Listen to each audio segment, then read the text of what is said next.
What's up, guys? Today I figured I would do a little video, show you on this Shelterlogic door. Mine's starting after about 3 years. The tarp is starting to dry rot. So what I did was I got a tarp at Harbor Freight, cut a rough template, and what we're gonna do, we're gonna use some contact cement and a roller. We're gonna apply it here.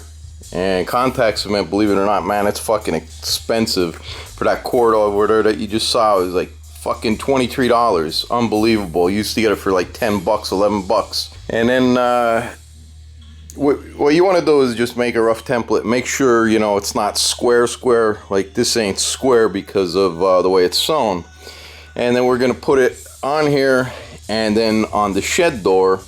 And then we're going to start from the top after it's tacked up and just push this piece of tarp on the back of the other. So let's take a shot of that. All right, so we're inside the shed, and you know, right now what I was telling you is you're gonna paint the contact cement here.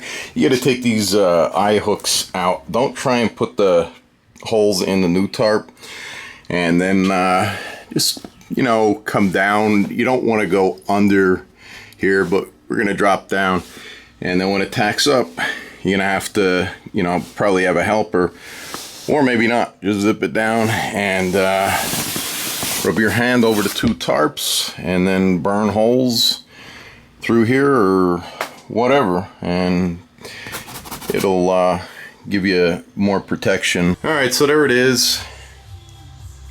If I had to do it again, I'd probably unstrap the ratchets, take it off, lay it down, and roll it that way, because the contact cement was already way too, you know, dry, and I ended up having to go around the edges. And then up here, what I did was I took a paintbrush and I painted the contact cement all around the seams right down, and I went all around that way, and even on the bottom.